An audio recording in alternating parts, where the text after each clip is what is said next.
तो अगेन वापस तुम लोगों का स्वागत है। आओ खुश रहो, मज़े करो ज़िंदगी में। नेक्स्ट क्वेश्चन हम लोग, लास्ट क्वेश्चन अपन ने 35 किया था। दैट वाज कि हमने देखा था कैसे अलग अलग जनरेशन के जो एयरक्राफ्ट हैं उनके बारे में पूछा था, और जिसके चांसेस बहुत कम थे कि वो सही हो, तो उसका वो दिल पे बुरा नहीं लेना। हाँ, यहाँ पर आप तुम n-2 अप्रोच लगा सकते हो जिस पे तुम 1 ओनली पे आ जाओगे, ठीक है। हालांकि उससे ज़्यादा एक्सपेक्ट मैं खुद नहीं करता।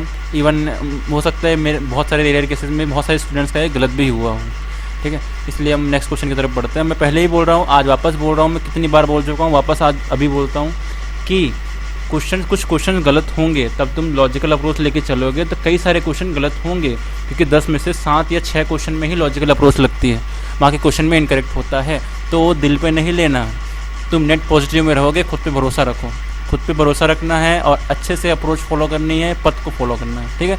शुरू करते हैं। 36 क्वेश्चन में क्या पूछा हुआ है, इसमें पूछा है कि भाई हाइड्रोजल कहाँ यूज़ होता है। पहली बात तो ये क्वेश्चन है साइंस एंड टेक्नोलॉजी का, और हाइड्रोजल कहाँ यूज़ हो सकता है। तो भाई साइंस एंड टेक्नोलॉजी, साइंस इतना डेवलप कर रहा है कि हाइड्रोजल अब कहीं भी यूज़ हो सकता है, या एटलीस्ट मैं तो ये मान के रखता हूँ कि हाइड्रोजल कहीं भी यूज़ हो सकता है। हो सकता है कि मान लो चलो अभी नहीं हो रहा हो, लेकिन अगर प्रीलिम्स के रिजल्ट आने से कुछ दिन पहले या कुछ टाइम पहले ही अगर वो चालू हो गया वो चीज़, तो क्योंकि साइंस में तो कुछ भी पॉसिबल है ना। साइंस एक इन्फिनाइट पॉसिबिलिटी वाला गेम है ना, कितनी सारी पॉसिबिलिटीज़ है साइंस में, कुछ भी हो सकता है साइंस में। इसीलिए मैं ये मानूंगा कि इसमें all of the above correct है। मैंने पहले बोला था साइंस कि हमारा रूल नंबर 7 क्या है कि भाई साइंस वाले क्वेश्चंस में कभी भी डी करने से मत डरना, ठीक है। 38 की तरफ चले। 38 में क्वेश्चन पूछा हुआ है भाई फ्यूल सेल के बारे में, एग्जॉस्ट पाइप के बारे में पूछा हुआ है भाई कि ये जो एमिशन है फ्यूल सेल में पावर बाय हाइड्रोजन होता है, तो किस में होता है इसमें।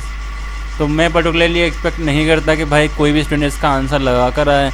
हाँ, आप ऐसे क्वेश्चंस को लीव करो, पर इवन दो आपको अटेम्प्ट करना है तो आप मैक्सिमम ऑक्सीजन तक ही जा पाओगे, क्योंकि वो ऑक्सीजन वाला ही जो है वो शॉर्टेस्ट है।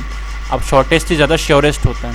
यहाँ पर गलत भी हुआ, शॉर्टेस्ट एंड श्योरेस्ट 2 बार सही हो चुका है, यहाँ पर 1 बार गलत भी हुआ। मैंने पहले बोला था हर एक चीज़ 100% कुछ नहीं होता, कहीं ना कहीं किसी न किसी पॉइंट पर वो चीज़ गलत होगी। यहाँ पर गलत हुई, कोई बात नहीं, यहाँ गलत हुई ना, आगे वापस सही होगी। लेकिन इस वाले क्वेश्चन में कोई ट्रिक नहीं लग रही थी, यहाँ पे एक जनरल आइडिया चाहिए था आपको, पर ठीक है, ओके, नॉट बैड। 38 में पम्प्ड स्टोरेज हाइड्रो पावर के बारे में बात किया था। तो बोला था ये जो पम्प्ड स्टोरेज हाइड्रो पावर है किस कंटेक्स्ट में यूज़ होता है। अब तुम्हें क्या लगता है पम्प स्टोरेज हाइड्रो पावर, ये जो टर्म से लग रहा है, टर्म से इसमें जो मतलब इसके नाम से लग रहा है, तो ये नाम से क्या हो सकता है। तो हम पढ़ते हैं irrigation at terrace crop field. किसी भी प्रेयर को इस पॉसिबिलिटी में, सॉरी माइक इशू सॉरी मैं ये बोल रहा था कि किसी भी यहाँ पे तुम टर्म को पढ़ो, इसके नाम को पढ़ो, पंप टू हाइड्रो पावर, ठीक है। पहला ऑप्शन क्या लिखा है, irrigation of terraced crop field. Match कर रहा है? बिल्कुल भी मैच नहीं कर रहा है भाई। वो कहाँ हाइड्रो पावर की बात कर रहा है, कहाँ ये क्रॉप की कुछ भी बात कर रहा है, तो इनकरेक्ट हो जाएगा। लिफ्ट इरिगेशन की बात कर रहा है, मे बी, तो मैं यहाँ पे मे लिख दूंगा, मे बी ये हो सकता है। फिर डी वाले ऑप्शन बात करें रेन वाटर हार्वेस्टिंग की, तो हाँ ये भी हो सकता है भाई, नाम से तो लग रहा है कि हार्वेस्टिंग के बारे में बात करें, तो ये भी हो सकता है। सी वाले में लिखा है लॉन्ग ड्यूरेशन एनर्जी स्टोरेज। अब आप बोलोगे कि सी ही क्यों? सी इसलिए क्योंकि उसमें लिखा है पम्प्ड स्टोरेज हाइड्रो पावर। उस टर्म से मैक्सिमम जो मिलता जुलता नाम है ये यही है। एग्जाम में तुम्हें नहीं पता होगा कि पम्प्ड स्टोरेज हाइड्रो पावर का क्या काम होता है या वो किस कंटेक्स्ट में यूज होता है, तो तुम्हें उसके नाम के क्लोजेस्ट एसोसिएट के पास जाना है कि भाई मुझे मोस्ट प्रोबेबली तो ये इससे जो मिलता जुलता है वो इससे ही मिलता जुलता है, तो मैं इसको ही करेक्ट मानूंगा, ठीक है। 38 की तरफ जाए तो वही जो सेम रूल ऊपर यूज़ हुआ है सेम रूल नीचे यूज़ होगा, ठीक है। कि भाई मेम्ब्राने बायोरिएक्टर बायो कहाँ यूज़ होता है, बायोफ्यूल्स होता है, देन वो बायोकेमिकल्स होते हैं। बायोकेमिकल यानी जो इन्वायरमेंट को कम नुकसान करें या इन्वायरमेंट को फ़ायदा दें। तो हम देखते हैं भाई इसमें से कौन सी चीज़ इन्वायरमेंट को फ़ायदा दे रही है, इन्वायरमेंट के लिए बनी है। इसमें लिखा है रिप्रोडक्टिव टेक्नोलॉजी, ये इन्वायरमेंट को फ़ायदा दे रही है? नहीं। Drug delivery, environment? नहीं।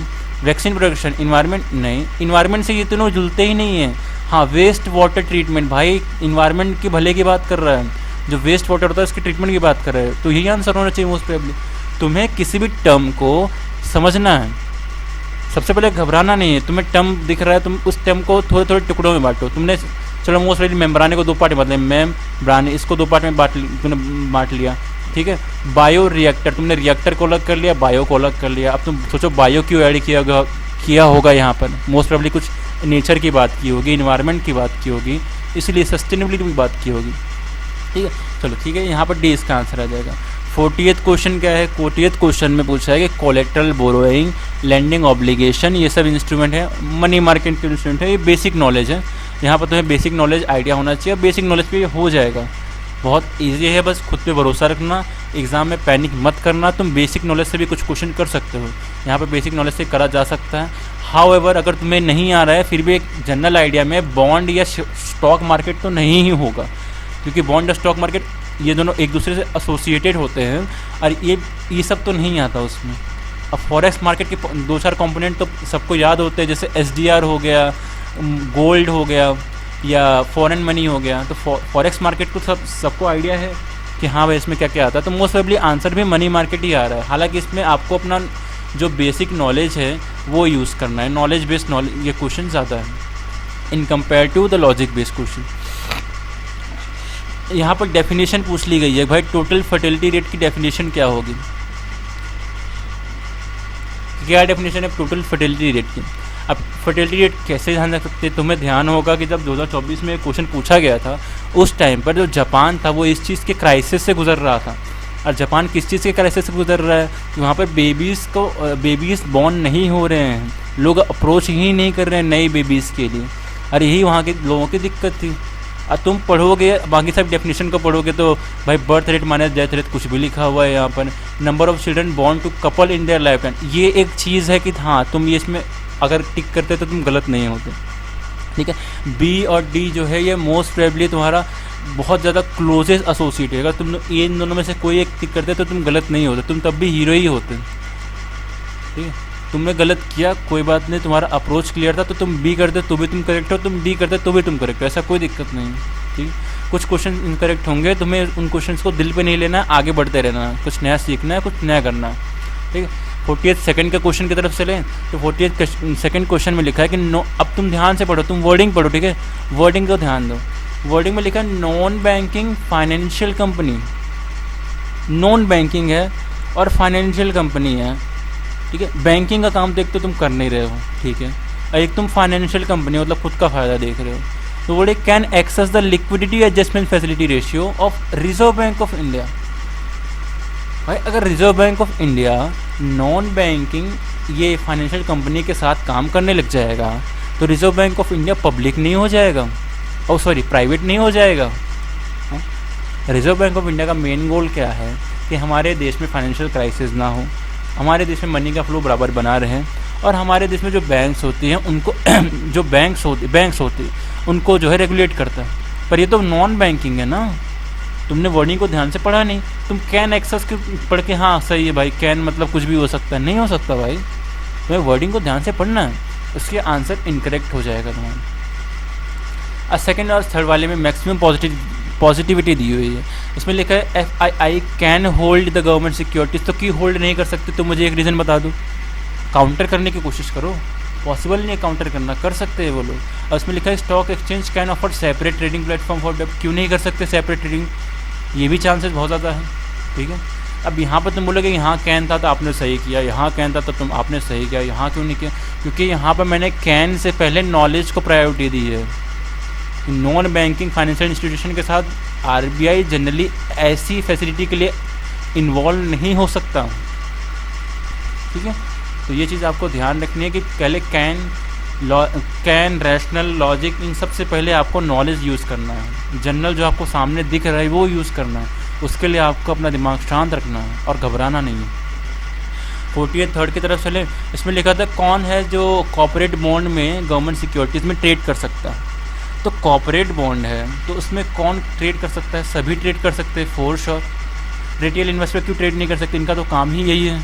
पेंशन फंड वाले भी अपनी मनी को मल्टीप्लाई करने के लिए ट्रेड करते हैं उसमें, और इंश्योरेंस कंपनी वाले तो प्राइवेट होते हैं वो तो ट्रेड करते ही हैं, इसीलिए इसमें तीनों करेक्ट हैं और आंसर डी है। तुम्हें किसी भी स्टेटमेंट को तब तक इनकरेक्ट नहीं लेना है जब तक तुम उसको इनकरेक्ट करने का कोई एक बहाना नहीं ढूंढ पाते हो, जब तक तुम्हें एक काउंटर नहीं मिल जाता कि मैं इसको इनकरेक्ट क्यों कर दूँ, तब तक तुम उसको पॉजिटिव वे में लो, हाँ ये करेक्ट हो सकता है, क्यों नहीं हो सकता ये। हाँ अगर तुम्हारे पास काउंटर है, काउंटर अवेलेबल है कि भाई ये तो पॉसिबल नहीं है, या तो ये चीज़ बहुत मुश्किल है, काउंटर अवेलेबल है तो गो फॉर इट भाई, उसे इनकरेक्ट मानो तुम, कोई दिक्कत नहीं। पर यहाँ पर तुम्हारे पास काउंटर अवेलेबल नहीं है, तुम्हें सारी स्टेटमेंट्स को पॉजिटिवली लेना पड़ेगा। ओके, थोड़ा दिक्कत हो रहा है गाइस, कोई दिक्कत नहीं, हो जाएगा।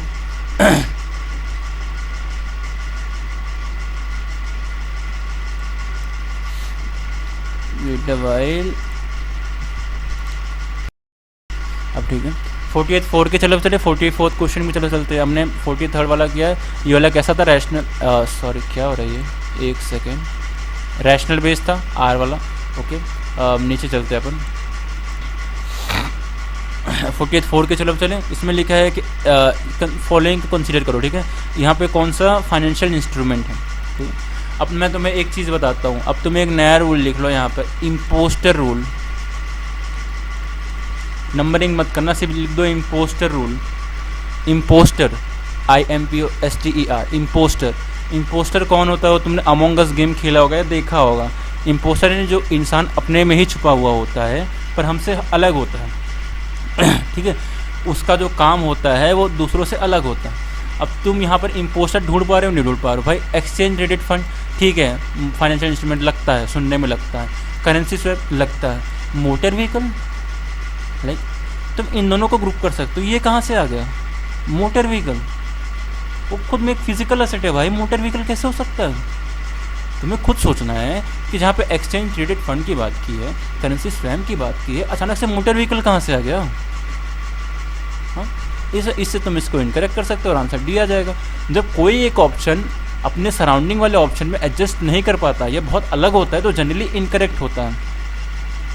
या करेक्ट भी हो सकता है, लेकिन यहाँ पर 2 ओनली का ऑप्शन कहाँ है, ऑप्शन तो 1 और 3 ओनली का ही है। मैं तो इनकी ग्रुपिंग करके इनको सही करूँगा। ग्रुपिंग करना सीखो, जब आप ग्रुपिंग करना सीख जाओगे ना, तो आप उन दोनों ऑप्शंस को साथ में ले जाना सीख जाओगे। जनरली आंसर उसमें से ही एक होता है। तो मेरे हिसाब से ऑन अ पर्टिकुलर नोट तुम मुझसे पूछोगे तो ये लॉजिक बेस पे इजीली हो जाएगा, ठीक है। नेक्स्ट 45 पेज, ये नॉलेज बेस्ड है, प्योरली नॉलेज बेस्ड। अगर तुम्हें नहीं पता कि प्राइमरी एक्टिविटी क्या होती है, प्राइमरी सेक्टर क्या होता है, सेकेंडरी सेक्टर क्या होता है, टर्शियरी सेक्टर क्या होता है, तो भाई खुदा भी तुम्हें नहीं बता सकता यहाँ पर। खुदा तुम्हें खुद आंसर नहीं बता पाएगा कि क्या है आंसर यहाँ पर। एक मतलब थोड़ा बेसिक आपको यहाँ पे ध्यान रखना है कि कुछ चीज़ें, जैसे ये वाला जो क्वेश्चन है, I not able to remember the year, पर ये 2 या 3 साल पहले पूछा गया था, यूपीएससी के प्रीलिम्स के पेपर में पूछा गया था। तो तुम्हें थोड़ा बेसिक आइडिया होना चाहिए कि प्राइमरी सेक्टर कहाँ होता है, सेकेंडरी सेक्टर कहाँ होता है, उसकी कौन कौन सी एक्टिविटीज़ होती हैं। और चलो अब आप बोलोगे सर नहीं याद है तो क्या करें, अब नहीं याद है, नहीं याद है कोई बात नहीं, मैं बैठा हूँ ना, नहीं याद है इसलिए तो मैं बैठा हूँ तुम्हारे लिए। नहीं याद है तो कोई बात नहीं, N-2 लगा दो, बात कर दूँ। भाई तुम्हें फार्मूलाज किस लिए सिखाया मैंने, रूल्स किस लिए बता रहा हूँ मैं, तुम्हें अप्लाई करना है वो सब चीज़ें। अगर तुम्हें कुछ नहीं आ रहा है तो चार कॉम्पोनेंट है, एन में 4 रख दिया, 4-2, आंसर आ गया 2। तुम्हें कुछ नहीं आ रहा है, बी लगाओ, आगे बढ़ो। अप्रोच अपने को कॉमन रखनी है, अब बहुत क्वेश्चन छोड़ भी नहीं सकते। तो इसके लिए अपन एन की जगह वैल्यू जो भी है, 4 वैल्यूज़ है, तो 4-2 = 2। और जनरली 4 में से मैंने जैसा बोला था, 4 में से 2 करेक्ट होते हैं, 6 में से 4 करेक्ट होते हैं, 5 में से 3 करेक्ट होते हैं। ये चीज़ें तुम्हें भूलना नहीं है, तुम भूलोगे नहीं तो तुम कर जाओगे, ठीक है। अब ये सब चीज़ें कैसे आएंगे, तो ये सब चीज़ें प्रैक्टिस से आएंगे। तुम्हें 1 बार 2 बार 3 बार कंटिन्यूसली प्रीवियस ईयर क्वेश्चंस को प्रैक्टिस करते जाना। हो सकता है कि बहुत सारे कोचिंग के पेपर में या कोचिंग के मॉक टेस्ट में ये शर्म ना लगे, लेकिन उससे घबराना नहीं, क्योंकि कोचिंग वालों को जो साइकोलॉजी होती है यूपीएससी से थोड़ी अलग होती है, तो आपको डरना नहीं, ठीक है। 48 में क्या लिखा है कि भाई सस्टेनेबल एविएशन फ्यूल के लिए क्या यूज़ हो सकता है। भाई सस्टेनेबल एविएशन फ्यूल के लिए क्या यूज़ हो सकता है, तुम एक जनरल चीज़ सोचो क्या यूज़ हो सकता है। भाई हर वो पॉसिबल चीज़ जिसको अपन यूज़ करके बायो वाली चीज़ें बना सकते हैं, सस्टेनेबल एविएशन फ्यूल में आएगी। इसको यूज़ कर सकते हैं, यूज़ करते हैं भाई, पराली का यूज़ करते हैं, कॉर्न गिन का यूज़ करते हैं, वुड बेल के मिल्क वेस्ट का यूज़ करते हैं, वेस्ट वाटर वाले का यूज़ करते हैं, नहीं ऑल ऑफ अस अपन सबको यूज़ करते हैं। सबको यूज़ करते हो, क्या करना है, सी करना है, ठीक है। तो ध्यान रखना है, C I mean all of the above is correct, ठीक है।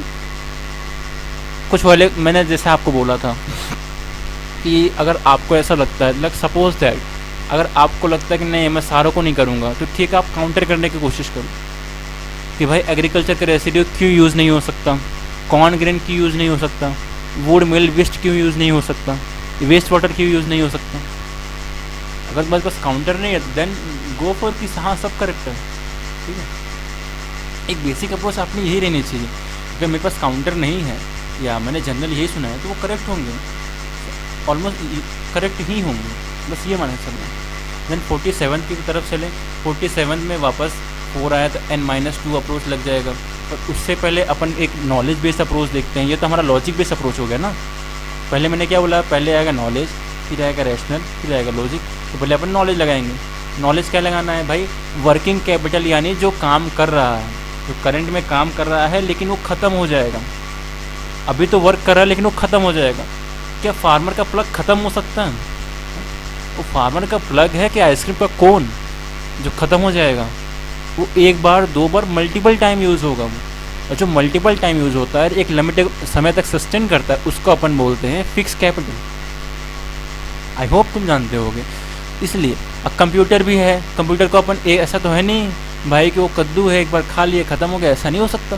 कंप्यूटर लॉन्ग टर्म यूज़ होता है, इसलिए कंप्यूटर भी फिक्स कैपिटल है। तो ये करेक्ट है, ये इनकरेक्ट है भाई। फार्मर का कैपिटल नहीं है भाई, आइसक्रीम का कोन नहीं है जो खा लिया ख़त्म हो गया, ऐसा नहीं हो सकता। तो वो फिक्स कैपिटल है, तो वो इनकरेक्ट हो जाएगा।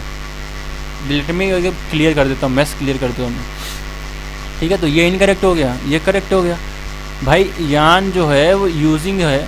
अगर मान लो कोई वो रुई बुनाई कर रहा है तो वो तो एक पॉइंट पे ख़त्म हो जाएगी ना। रुई जिससे तुम बुनाई कर रहे हो, जिससे तुम ऊन से कपड़ा बना रहे हो, तो वो तो ख़त्म हो जाएगा एक पॉइंट पे जाके। ऐसा तो है नहीं ज़िंदगी भर चलने वाला है वो, ये लॉन्ग टर्म तक चलेगा नहीं। एक पॉइंट पे जैसे कपड़ा बनेगा वो ख़त्म हो जाएगा। तो ये फिक्स कैपिटल कैसे हो सकता है? ये इनकरेक्ट हो गया। पेट्रोल ख़त्म होगा कि नहीं होगा? पेट्रोल तुमने गाड़ी में डाला, गाड़ी चलाई, गाड़ी एक पॉइंट तक गई है, पेट्रोल ख़त्म हो गया, वर्किंग कैपिटल है, फॉर श्योर है वर्किंग कैपिटल। और इस हिसाब से बी ऑप्शन इसका करेक्ट होगा।